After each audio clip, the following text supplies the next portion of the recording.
guys. Andyan ang mga flowers. Diyan ako kahapon guys. So yan oh, ang ganda. So meron pa doon oh, may puno. So dito ako magpasyal-pasyal guys pag nagpapahinga ako. So yun. Flowers in the outside. Maganda yung puno na yan oh. Lalagyan ng Christmas light. So ayan guys. Super ganda. Nilalagyan na nila ng lights ng pag National Day. Yan. So yan guys. Ito guys, marami to sa atin, flowers. Yan.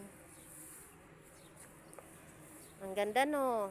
Marami yan sa atin guys. Tumutubo lang yan kahit ano mga bunga-bunga niya. So ayan. Thank you guys. Salamat sa panonood nyo. Thanks for watching. See you in my next vlog.